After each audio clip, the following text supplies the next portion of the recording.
കഴിക്കുന്ന ഭക്ഷണമല്ല പ്രശ്നം, കഴിക്കുന്ന രീതിയാണ് പ്രശ്നം. നിങ്ങളുടെ ലൈഫ് സ്റ്റൈൽ തന്നെയാണ് ഇതിലത്തെ പ്രശ്നം. ചുമ എന്ന് പറയുമ്പോൾ നമ്മൾ കൂടുതലായി ആലോചിക്കുക ശ്വാസകോശ സംബന്ധമായ പ്രശ്നം എന്നുള്ളതാണ്.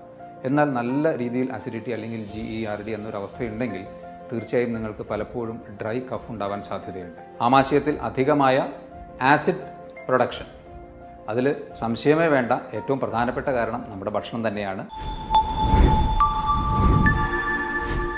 ഹലോ ഫ്രണ്ട്സ്, ഞാൻ ഡോക്ടർ അഭിരാം. പൊതുവെ ക്ലിനിക്കിൽ പല അസുഖങ്ങളുമായി വരുന്ന രോഗികൾ ചിലപ്പോൾ ഒരു തലവേദനയാവാം, അല്ലെങ്കിൽ ഒരു സ്കിൻ കംപ്ലയിൻ്റ് ആവാം, അല്ലെങ്കിൽ ഒരു ജോയിൻറ്റ് പെയിൻ ആവാം. ഇത്തരത്തിലുള്ള അസുഖങ്ങൾ പറയുന്നതിൻ്റെ കൂടെ നമ്മൾ പലപ്പോഴും ഹോമിയോപ്പതിക് പേഴ്സ്പെക്റ്റീവിൽ നമ്മൾ ചോദിക്കാറുണ്ട്, നിങ്ങൾക്കിത് കൂടാതെ വേറെ എന്തെങ്കിലും അസുഖങ്ങളുണ്ടോ എന്നുള്ളത്. ഒട്ടുമിക്ക ആൾക്കാരും, ഒരു 90% ആൾക്കാരും പറയുന്ന ഒരു കാര്യമാണ്, ഡോക്ടർ എനിക്ക് ഗ്യാസിൻ്റെ ബുദ്ധിമുട്ടുണ്ട്. അത്ര കോമൺ ആണ് ഈ ഒരു അസിഡിറ്റി അല്ലെങ്കിൽ ഗ്യാസ് റിലേറ്റഡ് ആയിട്ടുള്ള പ്രശ്നങ്ങൾ. അതിൽ തന്നെ നമുക്ക് ഏറ്റവും കൂടുതൽ ഗ്യാസിൻ്റെ പ്രശ്നങ്ങൾ ഉണ്ടാക്കുന്ന ഒരു കണ്ടീഷനാണ് GERD അല്ലെങ്കിൽ ഗ്യാസ്ട്രോ ഈസോഫാജിയൽ റിഫ്ലക്സ് ഡിസീസ് എന്ന് പറയും. അതായത് നമ്മുടെ അന്നനാളത്തിലേക്ക് ആമാശയത്തിൽ നിന്ന് കുറച്ച് പാതി ദഹിച്ച ഭക്ഷണ ശകലങ്ങൾ കുറച്ച് തിരിച്ചു കയറുന്നൊരവസ്ഥയാണത് GERD എന്നുള്ളത്. അപ്പോൾ ഇത് വളരെ കോമൺ ആയിട്ടുള്ള ഒരു അസുഖമാണ്. ഇതുകൊണ്ട് നിങ്ങൾക്ക് ആസിഡിറ്റി, ബ്ലോട്ടിംഗ്, അതുപോലെ പുളിച്ചു തേട്ടൽ, നെഞ്ചരിച്ചൽ, വയറ് വീർക്കൽ, ഒരുപക്ഷെ മലശോധന പ്രശ്നങ്ങൾ, ഇതൊക്കെ ഇതുമായി റിലേറ്റഡ് ആയിട്ട് ഉണ്ടാവാൻ സാധ്യതയുണ്ട്. കാരണം അടിസ്ഥാനപരമായി ഇത് ബാധിക്കുന്നത് നമ്മുടെ ദഹന വ്യവസ്ഥയെ തന്നെയാണല്ലോ. ഈ ഒരു അസുഖത്തിൻ്റെ പ്രധാന ലക്ഷണങ്ങളായിട്ട് കാണുന്നത് പലപ്പോഴും വളരെ കോമൺ ആയിട്ട് പേഷ്യൻസ് പറയുന്ന ഒരു കാര്യമാണ്, ഡോക്ടറെ പുട്ടൊക്കെ കഴിക്കുക, അല്ലെങ്കിൽ കടല കൂടുതൽ കൂട്ടുമ്പോൾ, പരിപ്പ് വർഗ്ഗങ്ങൾ കൂട്ടുമ്പോൾ അപ്പോഴൊക്കെ വല്ലാതെ നെഞ്ചരിച്ചിൽ വരുന്നു, അല്ലെങ്കിൽ പുളിച്ചു തേട്ടൽ വരുന്നു, വയറ് വീർക്കുന്നു. ശരിക്ക് ഇതല്ല കേട്ടോ ഇതിൻ്റെ പ്രശ്നം. കഴിക്കുന്ന ഭക്ഷണമല്ല പ്രശ്നം, കഴിക്കുന്ന രീതിയാണ് പ്രശ്നം. നിങ്ങളുടെ ലൈഫ് സ്റ്റൈൽ തന്നെയാണ് ഇതിലത്തെ പ്രശ്നം. അത് ശ്രദ്ധിച്ചു കഴിഞ്ഞാൽ നിങ്ങൾക്ക് വളരെ സിമ്പിളായിട്ട് ഈ ഒരു അസുഖത്തെ നിങ്ങൾക്ക് മാറ്റാൻ കഴിയും. പ്രത്യേകിച്ച് ഒരു കുഴപ്പമില്ലാതെ നിങ്ങൾക്ക് മുന്നോട്ട് പോകാൻ കഴിയും. കാരണം ഇത്തരത്തിലുള്ള അസുഖങ്ങൾ കാലക്രമേണ ചിലപ്പോൾ സ്റ്റൊമക്കിൽ, നമ്മുടെ ആമാശയത്തിൽ അൾസറായിട്ട് വരാനും പക്ഷേ അത് ക്യാൻസറായി മാറാനും ഒക്കെ ഉള്ളൊരു ടെൻഡൻസി പറയുന്നുണ്ട്, സയൻസിൽ അങ്ങനെ പറയുന്നുണ്ട്. അതുകൊണ്ട് തന്നെ നിങ്ങൾ അങ്ങനെ അതിനെ അത്ര അവഗണിക്കണ്ട. പലരും എളുപ്പത്തിന് വേണ്ടി ആൻറ്റാസിഡ്സ് വാങ്ങി കഴിക്കാറുണ്ട്.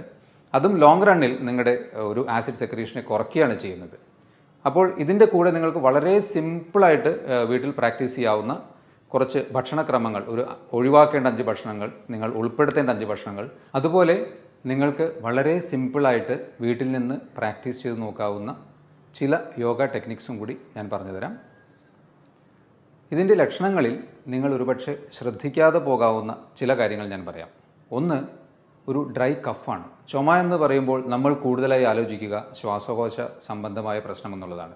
എന്നാൽ നല്ല രീതിയിൽ അസിഡിറ്റി അല്ലെങ്കിൽ GERD എന്നൊരവസ്ഥയുണ്ടെങ്കിൽ തീർച്ചയായും നിങ്ങൾക്ക് പലപ്പോഴും ഡ്രൈ കഫ് ഉണ്ടാവാൻ സാധ്യതയുണ്ട്.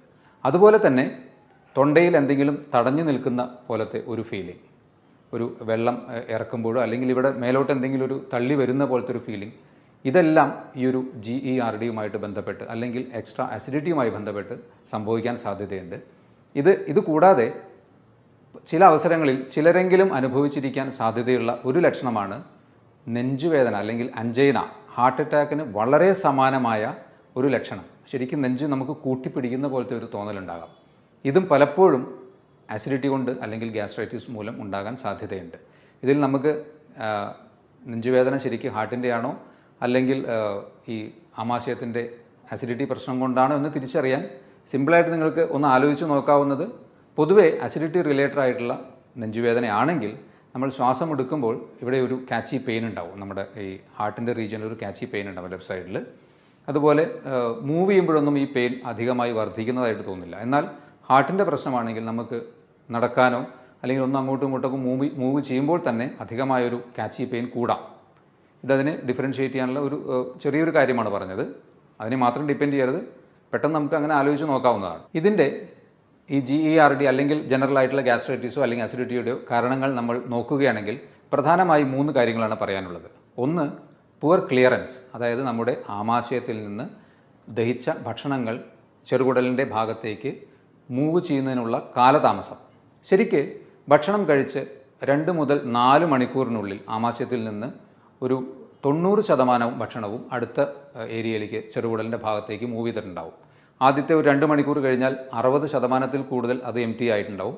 പിന്നീട് ഒരു 4 മണിക്കൂറിന് ശേഷം നോക്കുകയാണെങ്കിൽ 10% താഴെയേ ഭക്ഷണ പദാർത്ഥങ്ങൾ അവിടെ ഉണ്ടാകുകയുള്ളൂ. അപ്പോൾ ഈ ഡിലേഡ് എംറ്റിയിങ്ങിൻ്റെ കാരണങ്ങളായി പറയാവുന്നത്, ഒന്ന് അമിതമായ ഭക്ഷണം. നമ്മുടെ മനസ്സ് പറയുന്നു പോരാ, പക്ഷേ ശരീരത്തിന് ഓൾറെഡി അത് മതിയായി കഴിഞ്ഞു. അത് നമ്മുടെ മനസ്സിനെ മാത്രം ഡിപ്പെൻഡ് ചെയ്ത് നമ്മൾ ഒരുപാട് ഭക്ഷണം കഴിക്കുന്ന ശീലം വരുമ്പോഴാണ് ഈ ആമാശയത്തിൽ നിന്ന് ആ ഒരു ദഹന പ്രശ്നം കൂടുതലായും ഉണ്ടാകുന്നത്. ഇതുകൂടാതെ ഭക്ഷണം കഴിഞ്ഞ ഉടനെ നിങ്ങൾ ഒരു കുമ്പിട്ട് ഒരു ജോലി ചെയ്യുക, ഈ ഹിപ്പിൻ്റെ ഭാഗം വളച്ച് കൂടുതലായി ജോലി ചെയ്യുന്നൊരവസ്ഥയുണ്ടെങ്കിൽ ഈ പ്രശ്നം ഉണ്ടാവാൻ സാധ്യതയുണ്ട്. അതുപോലെ തന്നെ ഭക്ഷണം കഴിഞ്ഞ ഉടനെ കുറച്ചൊരു ഹെവി മീൽ എന്ത് കഴിഞ്ഞാലും കുറച്ചൊന്ന് മൂവ് അറൗണ്ട്, കുറച്ച് നടന്നതിന് ശേഷം കിടക്കുക. കഴിഞ്ഞ ഉടനെ പോയി കിടക്കുന്നത് തീർച്ചയായിട്ടും ഇത്തരത്തിൽ അസിഡിറ്റിക്ക് ഒരു ടെൻഡൻസി ഉണ്ടാക്കും.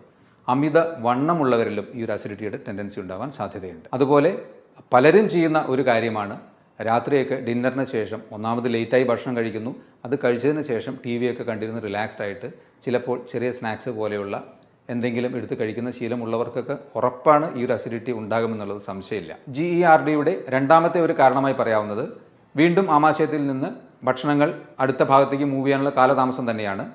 ഇത് പക്ഷേ ഗ്യാസ്ട്രോ പാരസിസ് എന്ന ഒരു കണ്ടീഷൻ മൂലം, അതായത് ആമാശയത്തിൻ്റെ മസ്കുലർ ആക്ടിവിറ്റി കുറച്ച് കുറഞ്ഞത് മൂലം, അതിന് ചിലപ്പോൾ മറ്റ് കാരണങ്ങളുണ്ടാകാം. ഒരു ഡയബറ്റീസ് പോലെയുള്ള അസുഖമുണ്ടെങ്കിലോ, പ്രഗ്നൻസിയിൽ നമ്മൾ ആ ഒരു ലാസ്റ്റ് ട്രൈമസ്റ്ററിലേക്കൊക്കെ എത്തുമ്പോൾ വയറിൽ അധികമായ പ്രഷർ മേലോട്ട് തള്ളുന്നത് മൂലം അത്തരത്തിലൊരു പ്രശ്നമുണ്ടാവാൻ സാധ്യതയുണ്ട്. ചില ഡീജനറേറ്റീവ് ഡിസീസസ്, പ്രത്യേകിച്ച് പാർക്കിൻസൺസ് പോലെയുള്ള അസുഖങ്ങളിലൊക്കെ മസ്കുലർ ടോൺ ഇത്തിരി കുറയുന്നത് കൊണ്ടും ഇതുണ്ടാകാം. ഹൈപ്പോതൈറോയിഡിസം, തൈറോയിഡ് ഫംഗ്ഷൻ്റെ ഒരു ഡിലേഡ് ആയിട്ടുള്ള അല്ലെങ്കിൽ കുറച്ച് കുറഞ്ഞ ആക്ടിവിറ്റി കാരണം, ശരിക്കും പറഞ്ഞാൽ നമ്മുടെ ബവൽസിനെ അല്ലെങ്കിൽ കുടലിനെയൊക്കെ നിയന്ത്രിക്കുന്ന ഒരു പ്രധാന ഹോർമോണാണ് തൈറോയ്ഡ് ഹോർമോൺ. അതിൻ്റെ ഡെഫിഷ്യൻസി ഒരു കാരണമാവാം. അല്ലെങ്കിൽ ചില കാര്യമായ മെഡിസിൻസ് കഴിക്കുന്നവർ, ആൻറ്റി ഡിപ്രസൻസ് പോലെ കഴിക്കുന്നവരിലൊക്കെ ഈ ഒരു കാലതാമസം സ്റ്റൊമക്കിൽ നിന്ന് അടുത്ത ഭാഗത്തേക്ക് മൂവ് ചെയ്യാൻ ഉണ്ടാകാം. മൂന്നാമത്തെ കാരണമായി പറയാവുന്നത് ആമാശയത്തിൽ അധികമായ ആസിഡ് പ്രൊഡക്ഷൻ. അതിൽ സംശയമേ വേണ്ട, ഏറ്റവും പ്രധാനപ്പെട്ട കാരണം നമ്മുടെ ഭക്ഷണം തന്നെയാണ്. 5 ഭക്ഷണക്രമങ്ങൾ നിങ്ങൾ പറ്റുമെങ്കിൽ പൂർണ്ണമായി ഒഴിവാക്കുക. അതുപോലെ 5 നല്ല ഭക്ഷണങ്ങൾ ഉൾപ്പെടുത്തുക. അതിൽ ഒഴിവാക്കേണ്ട ഭക്ഷണങ്ങളിൽ ആദ്യത്തേത് ഫാറ്റി ഫുഡാണ്. അതിൽ വെജിറ്റബിൾ ഫാറ്റായാലും നോൺ വെജിറ്റേറിയൻ ഫാറ്റായാലും, പ്രത്യേകിച്ച് ഫ്രൈഡ് ആയിട്ടുള്ള ചിക്കൻ, ബീഫ്, പോർക്ക്, ഫിഷ്, ഇതെല്ലാം മാക്സിമം ഒഴിവാക്കുക. ചീസ്, ബട്ടർ അല്ലെങ്കിൽ അധികമായ നെയ്യ്, ഇത്തരത്തിലുള്ളതും മാക്സിമം ഒഴിവാക്കുക. വറുത്തതും പൊരിച്ചതുമായിട്ടുള്ള പുറമേ നിന്ന് വാങ്ങിക്കുന്ന ജങ്ക് ഫുഡ് പോലത്തെ കംപ്ലീറ്റ് ഒഴിവാക്കുക. സിമ്പിളായിട്ട് പറഞ്ഞു കഴിഞ്ഞാൽ ഫ്രൈഡ് ഐറ്റംസും അധികമായ ഫാറ്റും മാക്സിമം ഒഴിവാക്കുക. രണ്ടാമത്തെ ഭക്ഷണം ഒഴിവാക്കേണ്ടത് കഫീൻ ഉൾപ്പെട്ടത്, അതിൽ ചായയും കാപ്പിയും മാക്സിമം ഒഴിവാക്കുക. വളരെ അത്യാവശ്യം നിങ്ങൾ കുടിച്ച് അത്ര ശീലം ഉള്ള ഒരു വ്യക്തിയാണെങ്കിൽ ഒഴിവാക്കാൻ ശ്രമിച്ചിട്ട് പറ്റുന്നില്ലെങ്കിൽ മാത്രം 1-2 ചായ കുടിക്കുക. പലരും 2 പേര് കൂടിയിരിക്കുമ്പോഴേക്കും പറയും നമുക്കൊരു ചായ കുടിക്കാം അല്ലെങ്കിൽ ഒരു കാപ്പി കുടിക്കാം, വൈകുന്നേരം ഒരു ഉണർവിന് വേണ്ടി കാപ്പി കുടിക്കാം. പക്ഷേ ഇതൊക്കെ കഫീൻ കുറച്ചൊരു ആൻറ്റി ഓക്സിഡൻറ്റ് പ്രോപ്പർട്ടിയൊക്കെ ഉണ്ടെങ്കിലും അധികമായി ചെല്ലുമ്പോൾ അത് ആസിഡിറ്റി ഉണ്ടാക്കുന്നുണ്ട്. അതുപോലെ തന്നെ തലവേദന പോലെയുള്ള പ്രശ്നങ്ങളൊക്കെ ഉണ്ടാക്കാം. ശരിക്കും പറഞ്ഞാൽ ഡീകാഫിനേഷൻ എന്ന ഒരു മെത്തേഡിൽ അധികമായി കാപ്പി കുടിച്ചിരുന്ന വ്യക്തികളിൽ നിന്ന് അത് ഒഴിവാക്കി ഒരു പരീക്ഷണം നടത്തിയപ്പോൾ ആസിഡിറ്റി നല്ലതുപോലെ കുറഞ്ഞതായിട്ടാണ് കണ്ടിട്ടുള്ളത്. അടുത്തതായി നിങ്ങൾ ഒഴിവാക്കേണ്ടത് ചോക്ലേറ്റ്സ് ആണ്. ഈ ചോക്ലേറ്റ്സിലുള്ള മീഥൈൽ സാന്തിൻ എന്ന ഒരു കോമ്പൗണ്ട് അന്നനാളത്തിൻ്റെ താഴെയുള്ള ഭാഗത്തെ മസിൽസിനെ റിലാക്സ്ഡ് ആക്കുന്നു. ശരിക്കും പറഞ്ഞാൽ അന്നനാളത്തിന് ഒരു 1 വേ ഓപ്പണിംഗ് ആണ്. താഴോട്ട് നമ്മൾ ഭക്ഷണം കഴിച്ചാൽ അത് തുറക്കുന്നു, വികസിക്കുന്നു, ഭക്ഷണം ആമാശയത്തിലെത്തുന്നു, അത് ക്ലോസ് ആവുന്നു. പക്ഷേ ഇവിടെ ഈ ഒരു ചോക്ലേറ്റ്സിൻ്റെ അമിതമായ ഉപയോഗം അതിനെ റിലാക്സ്ഡ് ആക്കി കുറച്ച് ഭക്ഷണം തിരിച്ചു കയറുന്ന ഒരു ടെൻഡൻസി ഉണ്ടാക്കുന്നുണ്ട്. അപ്പോൾ ചോക്ലേറ്റ്സ് നിങ്ങൾ കംപ്ലീറ്റ് ഒഴിവാക്കുക. അഡിക്ഷൻസിൽ ആൽക്കഹോളും സ്മോക്കിങ്ങും മാക്സിമം ഒഴിവാക്കുക. കംപ്ലീറ്റ് ഒഴിവാക്കുക എന്നുള്ളത് തന്നെയാണ് എൻ്റെ സജഷൻ. പ്രത്യേകിച്ച് അസിഡിറ്റി നിങ്ങൾക്ക് ഉള്ളൊരു വ്യക്തിയാണെങ്കിൽ ഒന്നും ആലോചിക്കാനില്ല, അത് രണ്ടും ഒഴിവാക്കുക. ഇതിനും ഇതേപോലെ ഒരു ലോവർ ഈസോഫാജൽ അന്നനാളത്തിൻ്റെ താഴെയുള്ള ഭാഗത്ത് റിലാക്സ് ചെയ്യിക്കുന്ന ഒരു ടെൻഡൻസിയാണ്. അഞ്ചാമത്തത് സിട്രസ് ഫ്രൂട്ട്സ് ആണ്, അതായത് പുളിരസം കൂടുതലുള്ള ഭക്ഷണങ്ങൾ. അതിൽ തീർച്ചയായും ഒരു അസിഡിക് ടെൻഡൻസി കൂടുതലുണ്ടാകുമല്ലോ. നാരങ്ങ, ഓറഞ്ചൊക്കെ പൊതുവേ നല്ലതാണെങ്കിലും അധികമായി കഴിക്കുന്നത് അസിഡിറ്റി ഉണ്ടാക്കാനുള്ള സാധ്യതയുണ്ട്. അതുകൊണ്ട് തന്നെ അസിഡിറ്റി കൂടുതലുള്ളവർ അത്തരത്തിൽ കൂടുതൽ പുളിരസമുള്ള ഭക്ഷണങ്ങൾ മാക്സിമം ഒഴിവാക്കുക. ഈ 5 കാര്യങ്ങൾ നിങ്ങൾ നിർബന്ധമായിട്ടും നല്ലൊരു അസിഡിറ്റിയും അത് മാറണമെന്ന് ആഗ്രഹിക്കുന്ന ഒരു വ്യക്തിയുമാണെങ്കിൽ ഒഴിവാക്കണമെന്നാണ് എൻ്റെ സജഷൻ. ഇനി 5 ഭക്ഷണങ്ങൾ നിങ്ങൾ ഉൾപ്പെടുത്തേണ്ടതിൽ ഒന്നാമത്തത് ജിഞ്ചർ അഥവാ ഇഞ്ചിയാണ്. ഇഞ്ചിക്ക് മോർ ഓഫ് ഒരു ആൽക്കലൈൻ പ്രോപ്പർട്ടിയാണ്. അപ്പോൾ നിങ്ങൾക്ക് ഇഞ്ചി നല്ല അസിഡിറ്റിയുള്ള സമയത്ത് ചെറിയ കഷ്ണം കടിച്ച് ചവച്ചിറക്കുന്നതുകൊണ്ട് കുഴപ്പമില്ല. ജിഞ്ചർ ഉൾപ്പെട്ട ചെറിയ ലൈറ്റായിട്ടുള്ള ചായ കുടിക്കുന്നതുകൊണ്ട് കുഴപ്പമില്ല. അല്ലെങ്കിൽ 1-2 സ്പൂൺ ഇഞ്ചി നീരെടുത്ത് അതിൽ കുറച്ച് തേനൊക്കെ ചേർത്ത് കഴിക്കുന്നതും തീർച്ചയായിട്ടും അസിഡിറ്റി കുറയ്ക്കാൻ നന്നായിരിക്കും. 2, ഓട്ട്മീൽ. ഓട്സ് അടങ്ങിയ ഭക്ഷണങ്ങൾ അത്യാവശ്യം നിങ്ങളുടെ നൈറ്റിലോ അല്ലെങ്കിൽ ബ്രേക്ക്ഫാസ്റ്റിലൊക്കെ അധികമായി പഞ്ചസാരയും ചേർക്കാത്ത രീതിയിൽ, അധികമായി ഉപ്പോ പഞ്ചസാരയും ചേർക്കാതെ കുറച്ച് ഉപയോഗിക്കുന്നത് ഒരു അസിഡിറ്റി നിയന്ത്രിക്കുന്നതിന് നല്ലതായിരിക്കും. 3-മതായിട്ട് യോഗേർട്ട് അല്ലെങ്കിൽ പ്രോബയോട്ടിക്സ് ആണ്. ഇതിലുള്ള നല്ല ബാക്ടീരിയകൾ നമ്മുടെ ശരീരത്തിലെ ഡൈജഷനെ എൻഹാൻസ് ചെയ്യിക്കും തീർച്ചയായിട്ടും. അതുകൊണ്ട് തൈര്, മോര് ഇതൊക്കെ തീർച്ചയായും നിങ്ങളുടെ ഉച്ചഭക്ഷണ സമയത്തെങ്കിലും കുറച്ചെങ്കിലും കൂട്ടി ശീലിക്കുക. ഞാൻ 4-മത്തത് ആദ്യം ഒരു കാര്യം പറഞ്ഞു, ഫാറ്റ് മാക്സിമം ഒഴിവാക്കാൻ. പക്ഷേ നമുക്ക് അങ്ങനെ പ്രോട്ടീൻ ഉൾപ്പെട്ട ഭക്ഷണങ്ങൾ കംപ്ലീറ്റ് ഒഴിവാക്കുമ്പോൾ നമുക്ക് ചിലപ്പോൾ ഡെഫിഷ്യൻസി വരാൻ സാധ്യതയുണ്ട്. അപ്പോൾ അതിന് നിങ്ങൾക്ക് ഉപയോഗിക്കാവുന്നത് ലീൻ പ്രോട്ടീൻ അഥവാ ഗ്രിൽഡ് പ്രോട്ടീൻ ഭക്ഷണങ്ങളാണ്. അതിൽ നോൺ വെജ്, ഫിഷ് അല്ലെങ്കിൽ ചിക്കനൊക്കെ കുറച്ച് മോഡറേറ്റ് ആയിട്ടുള്ള എമൗണ്ടിൽ ഗ്രിൽഡായിട്ട് ഉപയോഗിക്കുന്നത് നിങ്ങൾക്ക് ഡെഫിഷ്യൻസി വരാതെയും നിങ്ങൾക്ക് ആസിഡിറ്റി വരാതെയും നിങ്ങൾക്കത് ഉപകാരപ്പെടും. ഓക്കെ. 5-മത്തത് ഫ്രൂട്ട്സ് ആൻഡ് വെജിറ്റബിൾസ് ആണ്. അതിൽ ഏറ്റവും ഈസിലി നമുക്ക് അവൈലബിൾ ആയിട്ടുള്ള നേന്ത്രപ്പഴം പോലെയുള്ള പഴങ്ങൾ, ആപ്പിൾ അല്ലെങ്കിൽ തണ്ണിമത്തൻ, ഇതൊക്കെ ഒരു മോഡറേറ്റ് ലെവലിൽ, ഓക്കെ, അധികമായി കഴിക്കുന്നത് ഏതും ദോഷമാവുകയുള്ളൂ. ഇതൊക്കെ ഒരു മോഡറേറ്റ് ലെവലിൽ കഴിക്കുന്നത് തീർച്ചയായിട്ടും നന്നായിരിക്കും. അതുപോലെ തന്നെ റോ വെജിറ്റബിൾ സാലഡ് പോലെ ഉണ്ടാക്കി കഴിക്കുന്നതോ അല്ലെങ്കിൽ കുക്ക്ഡായിട്ട് കഴിച്ചാലും വെജിറ്റബിൾസും ഫ്രൂട്ട്സും കുറച്ച് കൂടുതൽ ഉൾപ്പെടുത്തുക. കാരണം അതിൽ ഫൈബർ കൂടുതൽ ഉള്ളത് കൊണ്ട് ഡൈജഷനെ കുറച്ചും കൂടി അത് എൻഹാൻസ് ചെയ്യും. പെട്ടെന്ന് നമ്മുടെ ഡൈജഷൻ നടക്കും, മാക്സിമം അബ്സോർപ്ഷൻ നടക്കും. ഇത്രയും പറഞ്ഞതിൽ നിന്ന് നിങ്ങൾക്ക് ഈ ഒരു അസുഖം എങ്ങനെ ഉണ്ടാകുന്നു, എന്തൊക്കെയാണ് നിങ്ങൾക്ക് ഇതിൻ്റെ പ്രധാന ലക്ഷണങ്ങളായി ചിലപ്പോൾ വിട്ടുപോകാവുന്ന ലക്ഷണങ്ങൾ, അതെല്ലാം ഞാൻ പറഞ്ഞു. അതുപോലെ തന്നെ ഉൾപ്പെടുത്തേണ്ട 5 ഭക്ഷണങ്ങളും ഒഴിവാക്കേണ്ട 5 ഭക്ഷണങ്ങളും പറഞ്ഞു. ഇനി ഇതിന് വളരെ സിമ്പിളായിട്ട് നിങ്ങൾക്ക് വീട്ടിൽ തന്നെ പ്രാക്ടീസ് ചെയ്യാവുന്ന 2-3 യോഗ ടെക്നിക്സ് കൂടി ഞാൻ പറയാം. പവനമുക്താസനം. വലത്തെ കാൽ മുട്ടുമടക്കി സാവധാനം ശ്വാസമെടുത്ത് നെഞ്ചിനോട് ചേർത്ത് വെച്ച് 3-4 ശ്വാസമെടുത്തതിന് ശേഷം സാവധാനം ശ്വാസം പുറത്തേക്ക് വിട്ടുകൊണ്ട് പൂർവ്വസ്ഥിതിയിലാക്കുക.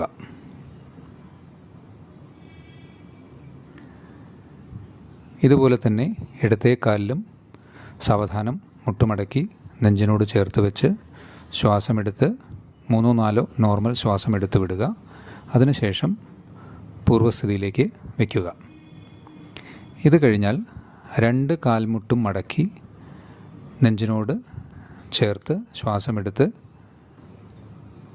ആ പൊസിഷനിൽ 3-4 സാധാരണ നോർമൽ ബ്രീത്തിങ് എടുത്ത് പൂർവ്വസ്ഥിതിയിലേക്ക് വയ്ക്കുക. ഒരു കാര്യം ശ്രദ്ധിക്കേണ്ടത്, നിങ്ങൾ മറ്റ് അസുഖങ്ങൾ ഉള്ള ഒരു വ്യക്തിയാണെങ്കിൽ ഈ ഒരു പ്രൊസീജിയർ ചെയ്യാതിരിക്കുകയാണ് നല്ലത്. അല്ലെങ്കിൽ നിങ്ങളുടെ ഡോക്ടറുടെ നിർദ്ദേശത്തോടു കൂടി മാത്രം ചെയ്യുക. മറ്റൊരു പ്രധാനപ്പെട്ട കാര്യം, ഒരു യോഗ മുറകളും വയറ് നിറഞ്ഞിരിക്കുമ്പോഴോ അല്ലെങ്കിൽ ഭക്ഷണം കഴിച്ചതിന് ശേഷമോ ഒരിക്കലും ചെയ്യരുത്. കഴിവതും രാവിലെ നേരത്തെ തന്നെ ചെയ്യുകയാണ് ഏറ്റവും ഉത്തമം. ഇനി നിങ്ങൾക്ക് കാൽ മുട്ടുവേദനയുള്ള ഒരു വ്യക്തിയാണെങ്കിൽ ഇതുപോലെ മുട്ടിന് പുറകിൽ കൈ പിടിച്ച് ഇതേപോലെ സാവധാനത്തിൽ ഈ ഒരു യോഗ പ്രൊസീജിയർ ചെയ്യാവുന്നതാണ്. അടുത്തത് യോഗമുദ്ര. സുഖാസനത്തിലോ പദ്മാസനത്തിലോ ഇരുന്ന് ശ്വാസം നിവർന്നിരുന്നുള്ളിലേക്ക് വലിച്ച് സാവധാനം ഇതുപോലെ വലത്തെ കാൽമുട്ടിൽ തല ചേർത്ത് വയ്ക്കുക. പിന്നിലേക്ക് ശ്വാസം എടുത്തതിന് നിവർന്നതിന് ശേഷം ഇതേ പ്രൊസീജിയർ ഇടത്തെ കാലിലും ആവർത്തിക്കുക. അതിനുശേഷം ശ്വാസം ഉള്ളിലേക്കെടുത്ത് ശ്വാസം പുറത്തേക്ക് വിട്ടുകൊണ്ട് 3-മതായി നടുവിലേക്ക് ഇതേ പ്രൊസീജിയർ ആവർത്തിക്കുക. കൈകൾ പുറകിൽ ഇതുപോലെ ചേർത്ത് വയ്ക്കേണ്ടതാണ്.